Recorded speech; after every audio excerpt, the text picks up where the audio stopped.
폭력만큼은 이게 좀 건절돼야 되거든요. 교육은 모두를 위한 거라야 되잖아요.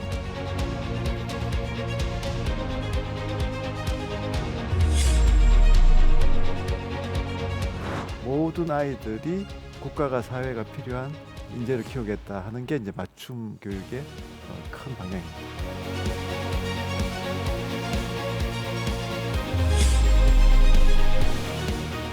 디지털 교과서라고 해서 AI가 지원하는 이제 디지털 교과서.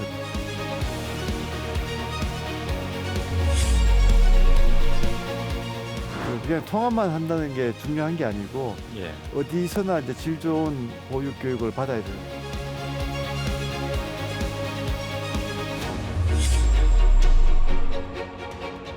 영유아부터 초등학교까지는 정말 학교에 맡겨놓으면 세계 최고 수준의 프로그램이 돌아갈 수 있도록.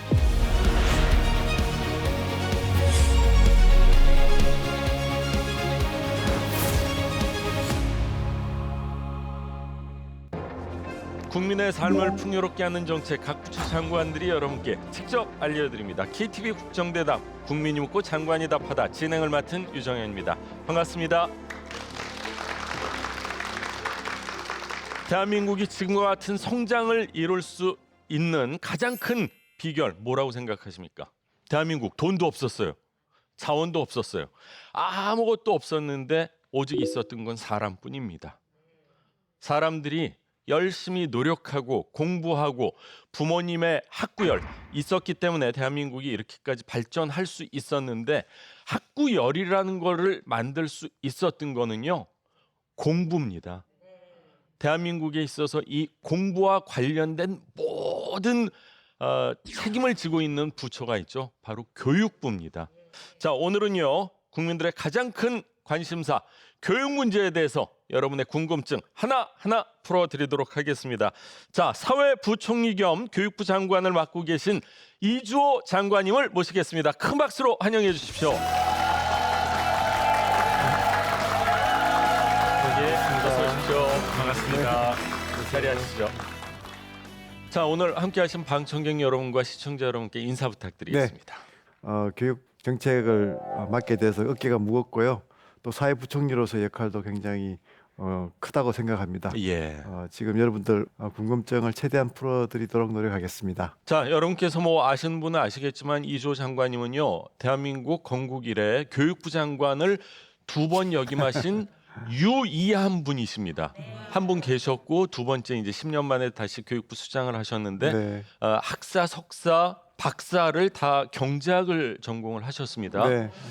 경제학자에서 교육 전문가로 변신하고 싶어서 마음대로 변신되는 건 아니거든요. 그렇지만 계기가 좀 있었을 것 같은데요. 네. 노동경제학에 이제 또 교육경제학 분야가 있습니다. 예, 사실은 교육 분야를 연구를 했었고요.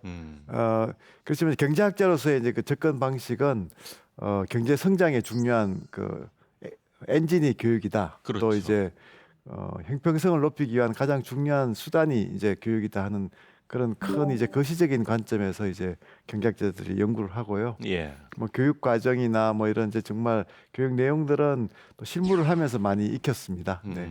그렇군요. 지금 뒤에 있는 경제학자에서 교육 전문가로 해서 인재되고 내신 책인 것 같기도 하고. 네, 예. 네, 제가 그 편집한 책입니다. 그리고 지금 왼쪽 있는 거는 KDI 계실 때 사진인 것 같아요. 다시 돌아와서 KDI 있을 때고요. 예. 그렇군요. 자, 제가 아까 말씀을 드렸죠. 대한민국 건국 이래 교육부 장관을 2번 하신 분은 유일한 분이시다, 이렇게 말씀을 드렸는데, 처음 교육부 장관을 맡았을 때와 두 번째 제의가 왔을 때 또 수락했을 때 마음가짐은 조금 달랐을 것 같은데 어떠신지요? 네, 두 번째 할 때가 훨씬 더 좀 어깨가 무거웠던 것 같습니다. 그랬을 것 같아요. 이제 얼마나 어려운 그 일인지를 이제 그렇죠. 잘 알고 있으니까요. 사실 쉽지 않은 결정이었는데, 뭐 또 제가 또 쭉 교육적으로 이렇게 노력을 해왔으니까, 예. 또 한번 국가를 위해서 봉사해 보겠다는 생각으로 하게 됐습니다. 그렇군요. 네. 자, 두 번째 교육부 장관 시절 지금 사진입니다. 딱 봤을 때 알만한 사진. 잠실 야구장 허구현 지금 KBO 총재와 함께 지금 LG 트윈스 모자를 쓰고 계시네요. 네, 네, 맞습니다. 네. 잘 아시네요. 제가 예전에 LG 트윈스 홍보 대사를 했습니다. 아, 그러시군요. 네, 예. 남자로서는 유일하게 LG 트윈스 홍보 대사를 해가지고 저 때는 교육부 장관으로서 어떤 뭐 그 당시에 이제 네. 뭐 지금도 이제 최근에 이슈가 되고 있지만 학교 폭력 때문에 학교 예. 폭력 운동 선수들의 네. 폭으로 인해서 뭐 제재도 많이 가해지고 예. 그래서 사실 이제 학교 폭력에 대한 이제 가장 근본적인 대책 중에 하나는 스포츠 교육이거든요. 맞습니다. 아이들 인성을 키워주고 또 협력하는 역량을 키워주는 교육이라서 예. 뭐 야구라든가 축구라든가 특히 이제 단체로 하는 스포츠에 대해서 예. 상당히 많이 이제 장려를 했었습니다. 그래요. 네, 아, 네, 그렇군요. 지금 위에 두 사진이요. 네. 첫 번째 교육부 장관을 하셨을 때 사진이고요. 아래 두 사진은 현재 교육부 장관 하실 맞습니다. 때 10년 차인데 얼굴의 변화는 전혀 없으십니다. 아이 뭐, 네, 진짜 전혀 없으시고 뭐 괜한 말씀이시고요. 위쪽 저기. 사진은 서울역인 듯한데요. 예, 예. 10년 전이니까요. 예. 예. 서울역에서 이제 인성 캠페인을 아, 했었습니다. 인성 캠페인을요. 그 인성도 실력이다 이렇게 해가지고요. 예. 예, 구정인가 했을 때 그렇네요. 제가 이제 그 서울역에 가서 이렇게 그 캠페인을 하는 장면인 것 같습니다. 예, 열심히 활동을 하고 계신 모습을 저희가 사진으로 확인을 해봤는데 자 이제 본격적으로 키워드 중심으로 교육부 정책에 대해서 알아보도록 하겠습니다. 자, 첫 번째 키워드 공개합니다. 맞춤입니다. 뭐 서로 마주보고 춤을 추는 게 아니겠죠? 교육부에서 뭔가 딱 떨어지게끔 아이들과 밀접한 그런 교육과 관련된 단어가 아닌가 하는 생각인데 네, 맞춤 뭡니까 정확히? 저희가 이제 이번 윤석열 정부의 교육의 큰 방향을 이제 모두를 위한 맞춤 교육 이렇게 잡았습니다. 모두를 위한 맞춤 네. 교육. 그러니까 이제 사실 교육은 모두를 위한 거라 해야 되잖아요. 모든 그렇죠. 아이들이 한 명 한 명이 다 반드시 성공해야 되는데 실제로 이제 기존의 교육 방식은 이제 맞춤 방식이 아니고 소위 붕어빵 이제 공장형이죠. 그러니까 이제 대량 생산 하나의 모델을 이제 모든 아이들에게 다 이제 똑같이 적용을 시키니까 예. 사실 아이들의 뭐 역량이나 적성이나 개성이 다 틀린데 교실에 가면 똑같은 공부를 해야 되잖아요. 예. 그래서 이제 그거는 더 이상 이제 21세기 이제 수업이 아니다고 해서 대안으로 이제 맞춤 학습을 저희들이 이제 제안을 한 거고요. 예. 세계적인 추세이기도 합니다. 아, 그래서 이제 그렇군요. 학생들에게 맞춰줘야 되고 음. 또 가정도 많이 틀리잖아요. 요즘은요. 네, 그래서 가정에 따라서도 또 맞춰줘야 되고 또 이제 지역에 따라서도 교육에 대한 뭐 수준이나 이런 것들이 또 다 틀립니다. 그래서 예. 지역 맞춤 마지막에는 이제 국가와 사회가 필요한 인재에 대한 맞춤이 돼야 되는 거니까요. 그렇죠. 그래서 이제 모든 아이들이 어떤 재능을 가지든 어떤 가정에서 태어나든 또 어느 지역에서 살든 국가가 사회가 필요한 인재를 키우겠다 하는 게 이제 맞춤 교육의 큰 방향입니다. 그렇군요. 네. 사실 교육 전문가가 아니더라도 우리나라 교육 뭐가 잘못됐어 이렇게 젓가락 얹으시는 분들이 네. 참 많은데 반대로 놓고 생각을 해보면은 대한민국 교육이 정말 큰 문제였다면 대한민국이 과연 이렇게 발전할 수 있었을까를 생각해 보면은 역설적으로 대한민국 교육의 문제점도 있지만 좋은 장점들이 굉장히 많다 저는 이렇게 생각을 맞습니다. 하고 있습니다. 예, 예. 하지만 또 현장에서는 또 이런저런 불협화음적인 요소가 나오는 게 현실이거든요. 네. 교육 개혁 과제들이 너무 급하게 진행되는 거 아니냐. 네. 이 교총에서 디지털 기반 교육 혁신의 경우 시범 네. 운영을 하는 데 있어서 현장과 좀 이렇게 동떨어져서 진행되는 것 같다 이런 반발의 목소리도 있는데 네, 제가 좀 늦게 임명이 됐잖아요. 다른 예. 장관님들에 비해서 11월 7일 날 임명이 됐으니까 예. 이제 바로 업무 보고를 해서 이제 올해 그 이제 계획을 발표를 해야 되고 그래서 조금 이제 속도를 낼 수밖에 없었고요. 제가 이제 첫 번째 장관 할 때 워낙 빨리 많은 걸 하려고 했기 때문에 예.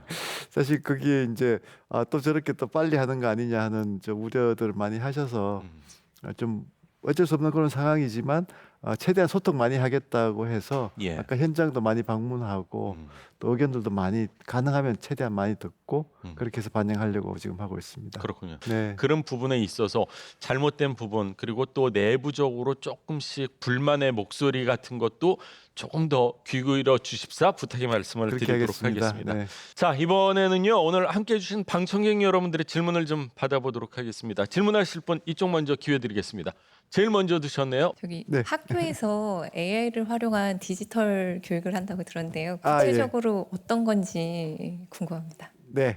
교실에서 이제 아이들이 수업을 할 때 그 아이들의 수준이나 이런 그 재능이 다 다르거든요. 그게 다 다른데 수업은 똑같이 진행을 하니까 그렇죠. 이제 좀 수준이 낮은 아이들 같은 경우는 이해를 잘 못하는 경우도 많고 또 이제 수준이 높은 아이들은 재미가 없을 수도 있죠. 그래서 이제 선진국에서나 이제 최근에 이제 큰 변화는 교실에서 아이들이 다 다른 내용을 공부할 수 있도록 하는 거거든요. 근데 그걸 하려면 이제 1인 1 디바이스라고 해서 디지털 디바이스에서 같이 이제 스크린을 보면서 아이들이 학습을 하고 선생님은 뒤에서 이제 이렇게 코치를 해주거나 그리고 아이들이 함께 뭘 만들어 가거나 하는 프로젝트를 하게 하거나 하는 건데 그런 학습 내용들을 이제 AI가 이렇게 이제 그런 이제 디바이스에서 그 소위 코스웨어라고 하는데 아이들이 그걸 같이 공부할 수 있도록 그런 이제 AI가 지도를 해주는 거죠. 그러니까 우리가 이제 쉽게 얘기하면 AI 보조교사라고 이제 표현을 하는데요. 그러니까 AI 보조교사가 그 교실에 예를 들어서 아이들이 한 30명 있으면 30명의 보조교사가 각각 있는 셈이 되는 거거든요. 그러니까 정말 이제 여러분들이 그 어릴 때 공부하던 모습하고는 완전히 달라지는 거거든요. 예.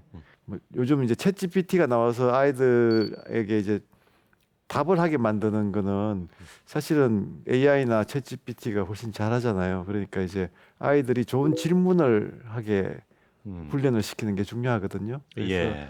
그런 것들을 이제 교실 수업에서 해야 되니까 그야말로 교실 혁명이죠. 그래서 큰 변화인데 우리가 조금 늦은 면이 있어요. 그래서 이제 그거를 이제 윤석열 정부 기간 내에 좀 하겠다는 거고 특히 이제 디지털 교과서라고 해서 AI 디지털 교과서라고 해서 AI가 지원하는 이제 디지털 교과서가 있는 거죠. 그래서 아이들이 디바이스를 열면 그 안에 과거에는 교과서가 책이잖아요. 근데 이제는 코스웨어 형태로 그렇죠. 들어가 있는 거죠.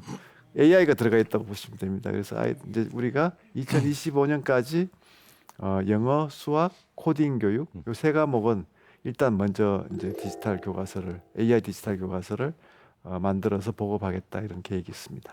그렇군요. 지금 장관님께서 말씀하신 대로 뭐 능률적으로 이제 아이들이 배우면서 지루하거나 조금 내가 실력이 떨어져도 따라갈 수 있게끔 환경을 조성하겠다 이런 느낌을 받았습니다. 자, 계속해서 이쪽에서 한번 질문을 받아볼까요?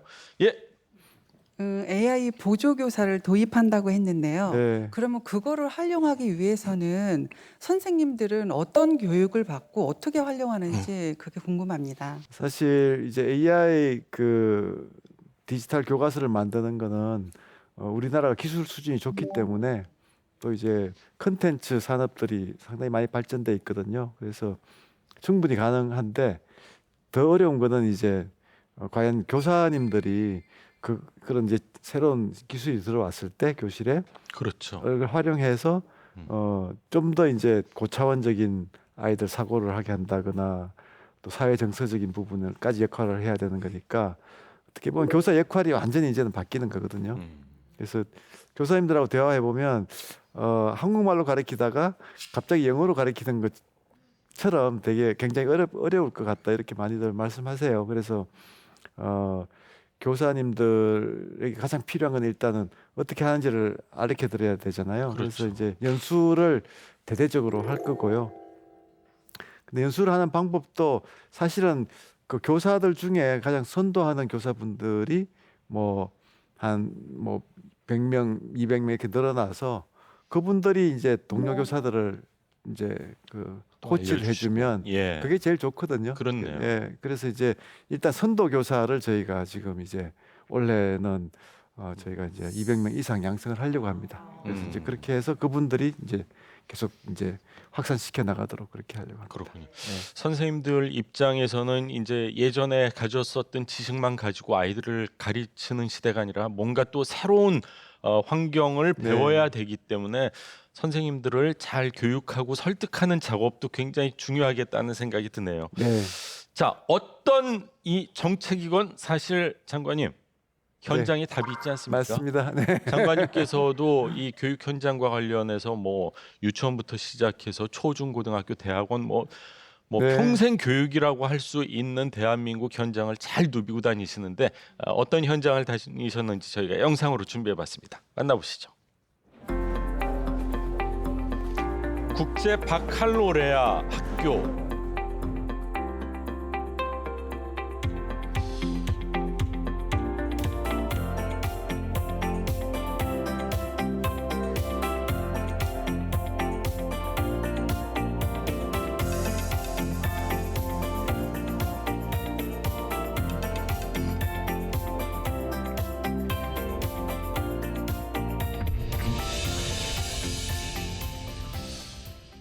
네, 국제 바칼로레아 IB 교육.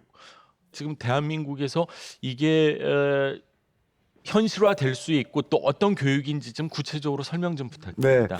그 바칼로레아는 이제 굉장히 심오한 그런 이제 사고력을 요구하는 예. 이제 그 굉장히 오랫동안 이제 에세이를 쓰게 하는 거죠. 그래서 이제 그런 철학적인 질문이나 이런 것들을 던지고 아이들이 이제 깊이 있는 답변을 하게 합니다. 그게 예. 주관식이고 서술형이죠. 인터내셔널 국제라고 붙여서 이제 IBO라고 합니다. 인터내셔널 바칼로레아 오르가니제이션이죠. 그래서 예. 이제 스위스의 그 조직이 있는데 그렇군요. 이제 그런 내용으로 이제 전 세계적인 이제 교육 과정을 만든 거죠. 모든 아이들에게 다 적용될 수 있도록. 예. 그래서 이제 이게 뭐 일본에서도 시작을 했고 지금 이제 많은 나라들이 이제 하고 있습니다. 그래서 특징은 이제 입시가 그렇게 심오한 이제 질문을 하면 사실 그 중고등학교에서 그 연습을 해야 되잖아요. 예. 학습을. 그러니까 그게 입시뿐만 아니고 그 교육 과정, 교육 내용에 대한 그 굉장히 많은 연구를 해서 그게 이제 일종의 이제 표준화가 돼 있는 거죠. 그래서 그걸 이제 세계적으로 이제 전파하고 있고 예. 그 다음에는 교사들 훈련입니다. 이걸 하려면 교사들이 이제 다 훈련을 받아야 되니까 예. 가르치는 것도 그렇게 가르쳐야 되고 또 이걸 어떻게 채점하는지도 선생님 채점한 선생님에 따라서 너무 다르면 안 되잖아요. 그렇죠. 아무리 주관식이지만. 맞습니다. 그래서 그게 다 이제 훈련을 받으면 거의 뭐 주관식이고 긴 에세이지만 선생님에 따라서 큰 차이가 없이 다 그렇게 되거든요. 그거를 IBO라는 국제기구가 예. 인정도 해주고 그 수준이 이제 맞아야지 이제 그걸 인정을 받거든요.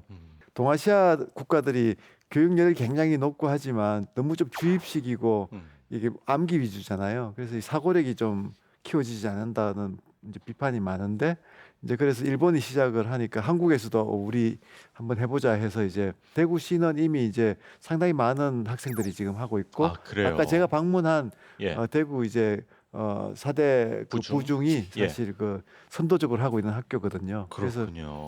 가봤는데 그 저는 학교 방문 많이 하는데요. 예.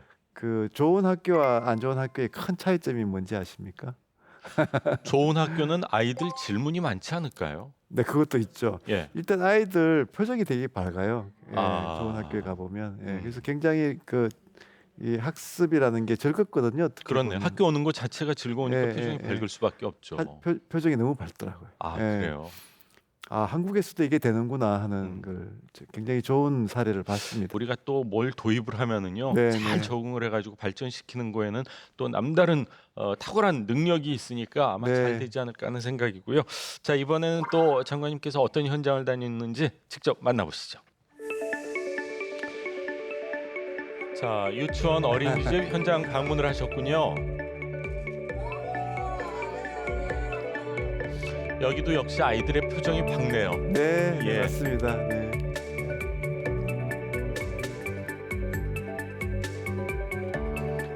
늘봄 학교 관련 현장 방문을 또 하셨고요.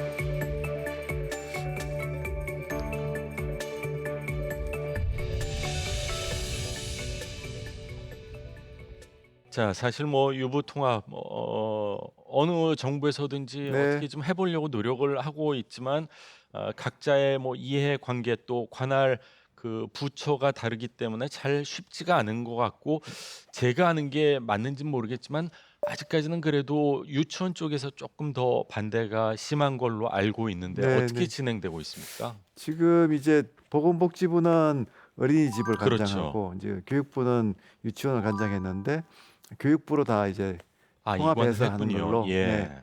이제 그거를 2025년까지 이제 한다는 약속을 한 거고요. 예. 그걸 추진하기 위해서 이제 유보 통합 추진단이라고 해서 이제 교육부 내에 두고 이제 복지부의 국장님이 이제 오셨습니다. 그렇게 예. 해서 이제 큰 틀에서 이제 부처 간의 통합은 이제 거의 다 이제 그 합의가 됐고요.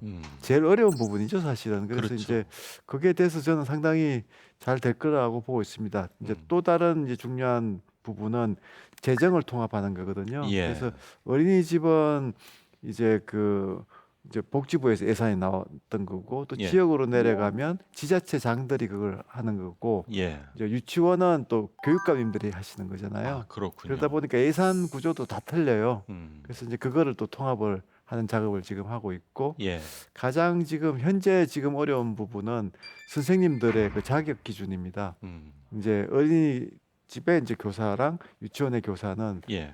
이제 자격 기준도 틀리고 하거든요. 그래서 완전히 다르더라고요. 네, 네. 예. 그래서 그런 부분도 좀 이제 저희가 큰 원칙은 상향 평준화하겠다. 상향 네. 평준화. 그러니까 이게 이제 그냥 통합만 한다는 게 중요한 게 아니고 예. 어디서나 이제 질 좋은 보육 교육을 받아야 되는 거잖아요. 그렇죠. 그러니까 이제 그렇게 해서 상향으로 더 높은 질을 목표로 해서 통합하겠다는 게 큰 방향입니다. 그렇군요. 네. 어린이집과 유치원도 통합이 돼서 잘 하지 않으면은 굉장히 큰 사회적인 문제가 될 수도 있기 때문에 이 부분에 있어서 장관님이 조금 더 관심을 네. 가져주십사 부탁의 말씀을 드리고 늘봄 학교를 하다 보면은 또 학교 선생님들의 반발도 좀 있는 걸로 알고 있거든요. 네, 네. 쉽지만은 않은 일인 것 같아요. 네. 이것도. 아이들 숫자가 뭐 지금 태어난 아이들은 4분의 1로 줄었고요. 예. 네, 많이 줄었고 그렇지만 이제 그 재정 여력은 있거든요. 그리고 또 이제 학교 공간도 남아 있고 그래서 어떻게 보면 좋은 기회이기도 한 것 같습니다. 위기가 기회죠. 그러니까 예. 이제 훨씬 질 높은 이제 교육과 보육이 가능해진 거고요. 적어도 이제 예. 11세까지는 그 국가가 그 교육과 보육을 책임진다 하는 지금 맞습니다. 정책입니다. 그래서 유보도 통합을 하면 이제 어린이집 뭐 유치원 관계 없이 하여튼 이제 0세부터 이제 학교 들어가기 전까지 이제 보육 그다음에 이제 그 교육은 전담하게 되는 거고요, 국가가. 그다음에 이제 초등학교에서는 1시 되면 이제 집으로 아이들이 오는데 그러면 이제 맞벌이 부부 같은 경우에는 맞습니다. 학원을 뭐 뺑뺑이 돌린다거나 이렇게 해야 되잖아요. 그렇죠. 그래서 그렇게 하지 말고 국가가 수업은 끝나더라도 방과 후 그 학교가 있을 수 있고 예. 또 돌봄도 할 수가 있거든요. 저학년 그렇죠. 같은 경우에는. 그래서 어떤 형태든 학부모가 좀 믿고 맡겨 놓으면 방과 후에 뭐 수영을 할 수 있다든가 뭐 축구를 한다든가 그렇죠. 또 아까 이제 AI 코딩 같은 걸 교육을 한다든가 학교 정규 수업에서 좀 부족한 부분들을 사교육 기관에 가서 하는 게 아니고 맞습니다. 방과 후 프로그램으로 할 수가 있거든요. 그래서 예. 이제 그게 이제 모든 학교에서 다 그렇게 하겠다는 게 저희들 계획이고 이제 2025년까지 한다는 거니까 지금 이제 지금 이제 신학기부터 시범 실시가 들어갔고요. 그래요. 그래서 이제 그런 학교들은 학교에 6시 뭐 7시까지 다 맡길 수 있도록 그렇게 이제 지금 시범을 하고 있습니다. 그렇고요. 네. 학부모님 입장에서 사실 제일 안전하게 느끼는 곳이 우리 아이가 학교에 있어. 사실 네. 그게 미국하고는 다르지 않습니까? 미국은 뭐 네, 총기 사고도 뭐 별의별 사고가 네, 나지만 네. 대한민국 학교는 그래도 아직까지는 안전한 곳이다 이런 생각이 있는데 네. 일부 언론 보도를 보면 시범 운영 학교를 강제 배당한 거 아니냐 이러면서 또 학교 측에서는 살짝 반발하는 기류도 있는 것 같아요. 네. 어떻습니까? 일단 시범이니까요. 예. 그래서 이제 교육감님들한테도 이제 지원을 해서 하겠다는 이제 교육청부터 받은 거고요. 예. 또 이제 가능하면 이제 교육청 차원에서도 이제 시범이니까 의혹이 있는 학교부터 먼저 받는 건데 또 일부 또 이제 그런 문제가 좀 있었던 것 같습니다. 아, 그래서 그렇군요. 네, 챙겨보겠습니다. 그렇군요. 뭐든지 이렇게 처음 하다 보면은 사실 새로운 일이 생긴다는 게 참 불편할 수도 있습니다. 하지만 네, 그거로 인해서 많은 학부모님들이 편해지고 안심하고 일할 수 있다고 하면은 네, 그게 국가 발전을 위해서 큰 뭐 이바지를 한다 이렇게 또 생각할 네. 수 있을 것 그래서 저희가 같습니다. 뭐 늘봄 전담 교사도 좀 더 확충을 하고요. 그렇죠. 그래서 교사님들이 예, 뭐 너무 추가적으로 이렇게 부담이 갑자기 많이 늘어나지 않도록 예. 그렇게 지금 시범 단계에서부터 좀 계속 그 고민을 하고 있습니다. 그렇군요. 네. 자, 이번에는 거리로 좀 나가봤습니다. 교육부 정책에 대한 궁금증을요. 쪽지로 보내주신 분들도 계시고요. 영상을 통해 또 질문을 보내주신 분도 계신데, 자, 어떤 질문을 보내주셨는지 직접 만나보시죠.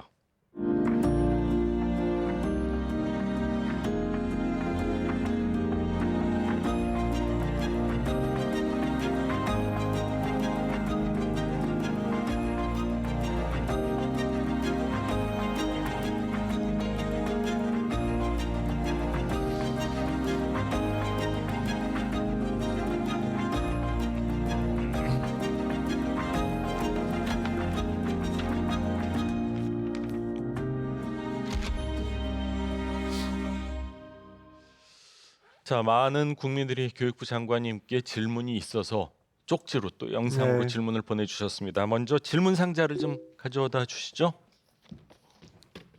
자, 여기서 제가 여러 개가 있는데 몇 개를 좀 뽑아 보겠습니다. 그냥 밑도 끝도 없이 엘리베이터 타고 싶어요. 이번에는 교복 편하게 바꿔주세요. 제발 이랬어요. 네. 사실 교복이 불편하다는 얘기는 대한민국 모든 학부모님들이 한 번쯤은 들어봤을 것 같은데요. 네. 장관님, 엘리베이터 타고 싶어요. 교복 편하게 바꿔주세요.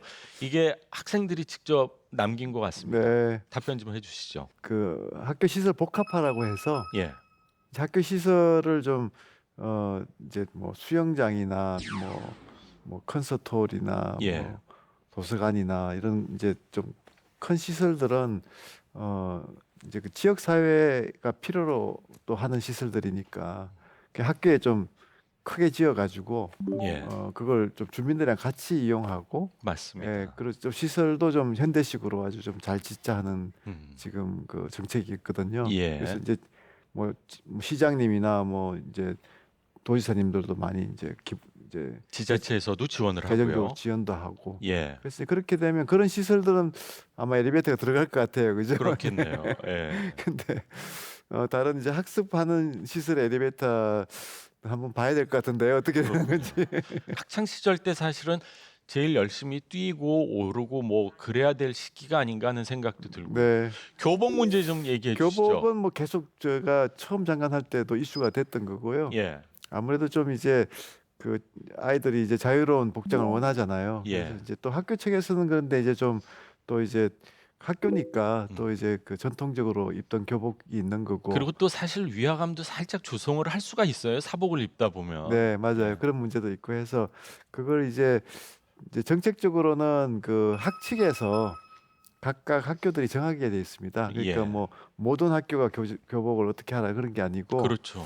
그래서 학칙에서 정하다 보니까 또 학칙 정할 때는 학생들의 의견을 이제 충분히 이제 그 받아들여서 예. 이렇게 결정하도록 그렇게 돼 있습니다. 음, 그래서 아마 학교에 따라서는 조금 전향적으로 뭐 평상복하고 병행하는 학교들도 생겼고요. 예.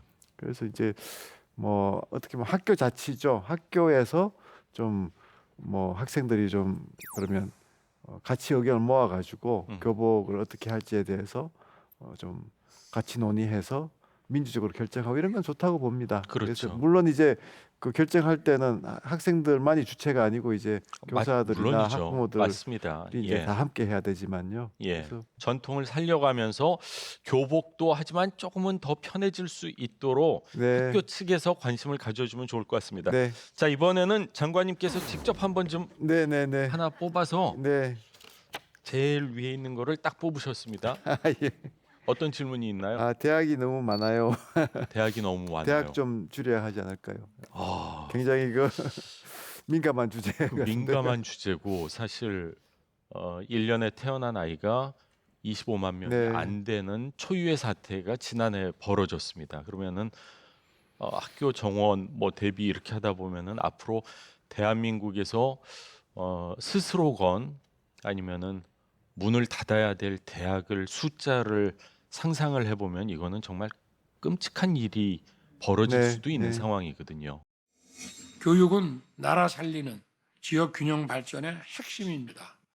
특히 지역 대학의 역할이 매우 중요합니다. 지역의 강점, 비교 우위와 성장 동력을 찾아내서 힘을 모을 때 진정한 지방 시대를 열어갈 수 있습니다. 크게 보면 두 가지인데요. 첫째는 대학이 이제 고등학교 졸업한 아이들을 이제 교육하는 기능도 있지만 평생 학습 기능이 있잖아요. 그렇죠. 그러니까 이제 직장 다니다가도 요즘은 뭐 AI니 뭐 메타버스니 새로운 기술들이 워낙 많이 나오니까 계속 공부해야 되거든요. 예. 그러니까 이제 그런 이제 평생 학습의 기회를 계속 좀 주는 기관으로 이렇게 변모를 하는 거죠. 그러니까 뭐 학사 과정도 있지만 평생 그 교육 기능도 좀 더 강화해서 하는 부분이 있고 또 이제 해외 학생들이 한국에 관심 많거든요. 요즘은요. 많이들 네. 왔었는데 네. 이제 코로나 때문에 좀 힘들었었죠. 예, 다시 또 오고는 있는데 예. 그 요즘 특히 이제 K 컬처나 뭐 K 그 뭐 컨텐츠나 이런 쪽으로 해서 관심 있는 학생들이 많으니까 좀 적극적으로 해외 학생들을 근데 이제 해외 학생들이 좀 충분히 제대로 공부할 수 있는 또 대학의 그런 이제 변화가 좀 약하거든요. 그래서 예. 이제 대학의 기능이 그런 쪽을 다 수용하도록 변화한다면은 음. 그게 또 위기가 기회가 되는 거죠. 맞습니다. 대학의 기능이 훨씬 더 이제 다양화되니까. 음. 그래서 그게 이제 큰 방향이고 두 번째 방향은 이제 그래도 여전히는 많기 때문에 예. 좀 이제 구조조정을 해야 되거든요. 그래서 예. 이제 퇴출을 해야 되는데 이번 기회에 이제 좀 그 퇴출할 대학들은 좀 정리를 해야 될 것 같습니다. 근데 지금 퇴출하는 대학들에 대한 법 제도가 아직까지 정비가 안 돼 있어요. 그래서 예. 그걸 좀 정비를 좀 빨리 국회에서 법 통과를 시켜서 예. 구조조정도 좀 과감하게 해야 된다고 생각합니다. 그렇군요. 네. 구조조정을 시작한 지가 10년이 넘은 걸로 알고 네. 있음에도 네. 불구하고 출산율이 점점 낮아지다 보니까 뭐 퇴출할 그럴 수밖에 없는 네, 상황에 몰린 10년 것 전만 같습니다. 하더라도 이제 앞으로 이렇게 10년 후에 이런 일이 일어나니까 예. 미리 구조조정하자 이렇게 돼 있었는데 그렇죠. 지금은 이제 바로 이제 턱 앞에 있는 거거든요. 맞습니다. 그러니까 좀 더 이제 강하게 구조조정을 해야죠. 네. 그렇군요. 자, 장관님 하나만 네. 더 뽑아 주시죠. 대한민국 경제 위기, 경제를 산업 인재 양성 절실 이렇게 돼 있네요. 그렇군요. 아, 네. 좀 생각보다 어려운 네. 질문인 네. 것 같아요. 중요하죠. 뭐 크게 이것도 이제 두 가지 방향인데요. 하나는 이제 아이들이 이제 정말 미래에 필요한 그 진로를 선택을 해야 되잖아요. 그래서 이제 그 진로를 잘 선택할 수 있도록 해야 되는데 지금 대학 교육은 너무 좀 벽이 많거든요. 예. 전공에 들어갔는데 예. 그 전공이 자기하고 안 맞으면 이게 다른 선택의 여지가 좀 적잖아요. 그래서 그렇죠. 이제 해외에서는 1학년 때는 대학이 이렇게 무전공으로 해서 그냥 기초학부 형태로 해서 좀 그냥 다 받아서 이제 1학년 때 좀 이렇게 과목 들어보고 예. 전공을 2학년 때 선택을 한다거나 음. 이렇게 하면 조금 더 이제 그 아이들이 이제 미래에 필요한 또 자기 적성에 맞는 그런 그렇죠. 진로를 선택할 수가 있거든요. 그리고 이제 두 번째 방향은 국가가 좀 집중적으로 이제 중요한 분야에 대해서는 미리 계획을 세워 가지고 뭐 그 대학을 지원하거나 해서 그쪽으로 좀 많이 교육하도록 하는 거거든요. 그렇죠. 소위 첨단 분야 이제 인재 양성인데 그건 저희가 이제 A, B, C, D, E라고 해서 예. A는 이제 에어로스페이스 그러니까 항공 뭐 이런 쪽이고 그다음에 모바일 이런 쪽이고요. 모빌리티 이런 쪽이고. 그다음에 B가 이제 그 바이오 헬스 쪽이고요. C가 이제 컴포넌트라고 해서 이제 뭐 반도체 이런 쪽입니다. 예. D는 디지털, 뭐 AI 뭐 이런 거고 E가 이제 에너지 환경인데요. 뭐 들어 보시면 다 이제 그게 최근에 많이 이제 그렇네요. 수요가 있고 이제 미래 산업이라고 이제 예측되는 것들이라서 이런 분야에 대학들이 좀 앞서서 인재 양성을 할 수 있도록 저희가 정부가 이제 지원하려고 합니다. 그렇군요. 네. 근데 제가 생각할 때 대학과 산업 간의 그 불균형이라고 해야 될까요? 네, 이걸 네. 좀 빨리 해소해야 되지 않을까요? 하는 생각인데. 네.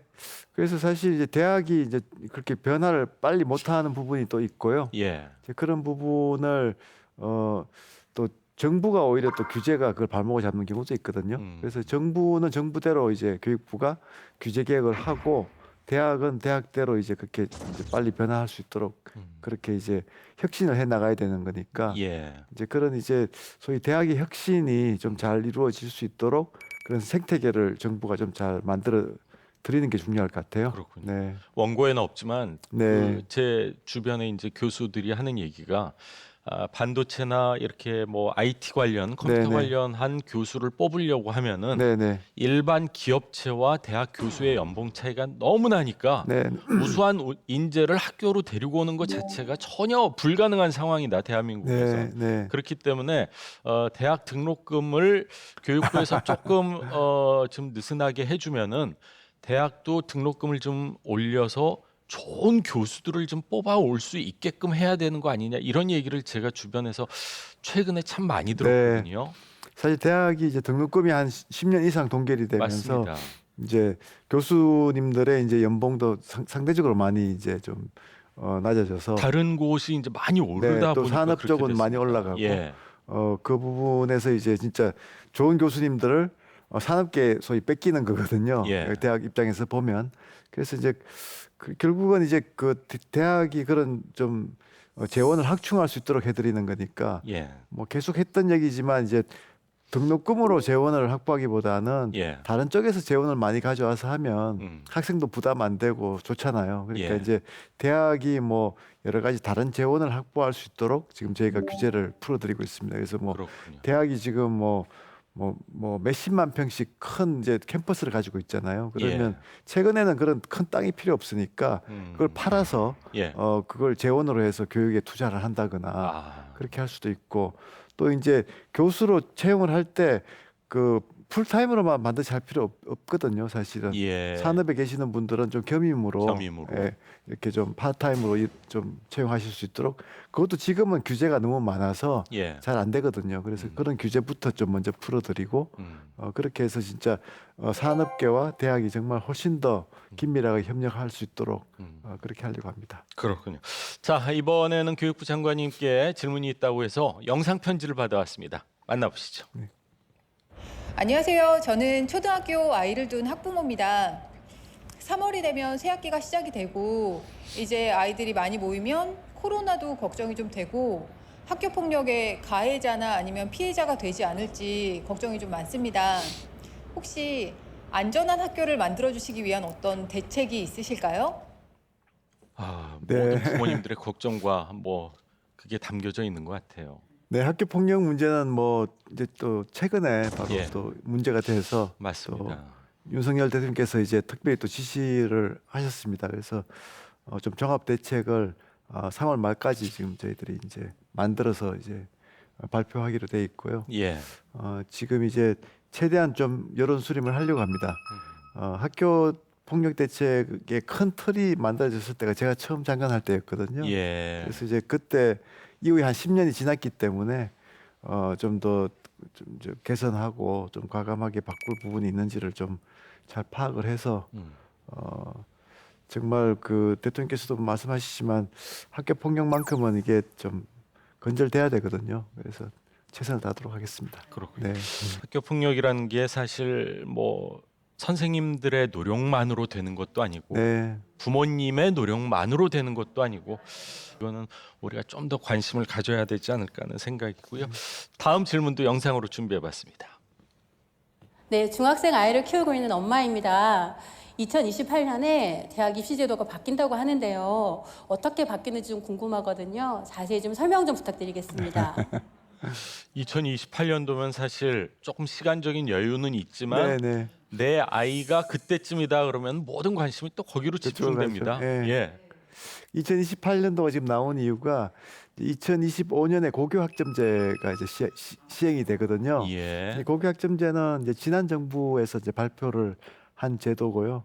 뭐 지난 정부가 발표했지만 사실 그 다음 정부가 이어서 역시 잘 해야죠. 그래서 이제 그 준비를 하고 있고 고교 학점제라는 게 이제 선택을 더 많이 과목을 선택을 해서 아이들이 대학처럼 선택을 할 수 있다는 건가요? 그렇죠. 학점제가? 그렇게 하는 거니까 입시에도 영향이 가거든요. 예. 그래서 이제 거기에 따라서 시안을 아마 이제 원래 만들고 내년 초에는 이제 결정을 해야 됩니다. 그래서 그 부분에 대해서도 충분히 여론 수렴을 하려고 하고요. 예. 지금 입시는 뭐 지난 정부 때도 뭐 수시냐 정시냐를 놓고 맞습니다. 국민 갈등도 굉장히 많았잖아요. 예. 그래서 이제 좀 최대한 좀 안정적으로 또 국민들이 불안해하지 않도록 그래서 좀 노력을 하려고 합니다. 그렇군요. 네. 자, 이번엔 앞으로 교육부에서 중점적으로 추진할 정책 사항에 대해서 알아보는 시간을 갖도록 하겠습니다. 이름하여 정책 언박싱 순서입니다. 올해 지자체들이 많은 관심을 가지고 있는 시범 사업이 있다고 하는데 지방대학과 관련된 것이라고 하는데 네. 어떤 내용입니까? 네. 장관님? 그 저희가 이제 글로컬 대학이라고 해서요. 예. 이제 글로벌하고 로컬이 이제 합성어죠. 그러니까 지역 대학은 지역의 정말 혁신의 중심이 돼야 되는 거잖아요. 예. 근데 지금 이제 지역하고 서울하고 수도권이 격차가 너무 지금 심해지고 있고 예. 그 핵심 중에 하나가 교육이거든요. 그래서 이제 지역에 뭐 혁신 도시를 만들어서 기업을 옮겨놨는데 예. 학부모님들은 지역에 가면 가지 않고. 교육이 수준이 낮으니까 그러니까요. 본인들 원하지 않으니까 그냥 아이들하고는 수도권에서 뭐 산다거나 이런 문제들이 지금 발생하고 있기 때문에 예. 지역에 좀 좋은 학교들 많이 이제 만들어야 되는데 특히 대학은 지금 이제 학생 수도 지금 이제 급감하고 하니까 예. 큰 위기거든요. 그래서 이걸 살릴 수 있는 방안은 결국은 대학이 지역의 중심이 되도록 이제 해야 되고 그러려면 이제 지자체 그러니까 이제 뭐 시장님이나 도지사님들이 예. 그 대학에 대한 재정 권한도 좀 가져야 되거든요. 그렇네요. 그래서 교육부가 먼저 그러면 기득권을 내려놓자. 그래서 교육부의 재정 권한의 50%를 예. 아예 이제 지자체장님들한테 드리면서 자유롭게 쓰실 수 있도록 그렇게 하려고 아, 합니다. 그래요? 네. 지자체장에게 권한을 50% 줬다 했을 때는 사실 국회에서 법들도 뒷받침을 하지 않으면 안 될 것 같은 맞습니다. 상황인데 잘 뒷받침이 되고 있습니까? 예, 어떻습니까? 일단 법 통과를 통해서 예, 다행이네요. 시작이 됐습니다. 그래서 이제 그걸 기반으로 해서 이제 지역에 이양을 하게 되는 거니까요. 뭐 계속 이제 법제화도 계속 더 진전이 있어야 되고 예. 또 이제 지자체가 이제 그런 역량을 갖추고 또 이제 거기 이제 좋은 정책을 만들어야 되잖아요. 그래서 이제 각 지역에 이제 지자체장들하고 협의를 계속 해 나가고 있고 예. 그래서 이제는 대학이 더 이상 이제 중앙 집권적으로 뭐 하라 말라가 아니고 지역의 중심으로 좀 이제 거듭나는 그런 이제 맞습니다. 계기를 마련하겠다는 것이 이제 큰 방향입니다. 그렇군요. 네.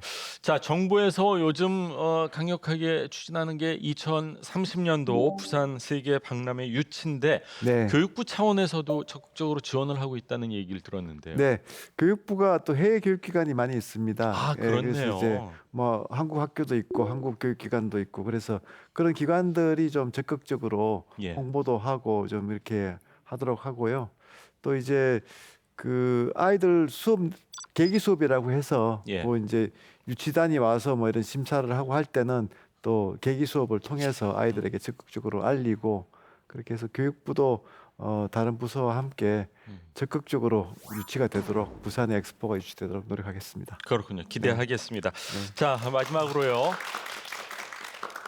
교육과 관련해서 3대 개혁, 교육 네. 개혁을 얘기를 많이 대통령께서 하고 계시고 장관님께서도 그런 의지를 볼 수가 있는데 네. 마지막으로 국민들께 이런 식으로 개혁 한번 해서 대한민국 더 살기 좋게 만들어 보겠다라고 네. 한 말씀을 해주시죠. 교육 개혁은 어떻게 보면 이제 국민들 특히 학부모들 학생들한테 다 이제 관심 있는 사안이잖아요. 맞습니다. 그래서 충분히 소통하고 또 그 모든 그 이제 주체들이 정말 원하는 방향으로 힘을 모아가는 것이 굉장히 중요하다고 생각하고요. 우리 교육이 정말 크게 한번 바뀌는 그런 이제 계기를 만들려고 하고요. 그걸 통해서 또 대한민국이 한번 더 도약하는 그런 계기를 만들겠습니다. 그렇군요. 네. 자, 지금까지 이주호 사회부총리 겸 교육부 장관님 귀한 시간 내주셨습니다. 여러분 다시 한번 감사의 박수 감사합니다. 부탁드리겠습니다. 고맙습니다. 네, KTV 국정대담 국민이 묻고 장관이 답하다. 오늘 교육부에 대해서 교육부 정책에 대해서 좀 자세히 들어봤습니다. 앞으로도 여러분 정책에 대해 궁금한 점이 있으시면요, 저희 KTV 국정대담 국민이 묻고 장관이 답하다에 질문 올려주시면 감사하겠습니다. 그리고 유튜브 검색창에요, 정책 플랫폼 치시면 다시 보기 기능이 가능하니까요. 많은 시청 부탁드리겠습니다. 자, 저는 다음 이 시간에 다시 찾아뵙겠습니다. 함께해 주신 여러분 감사합니다.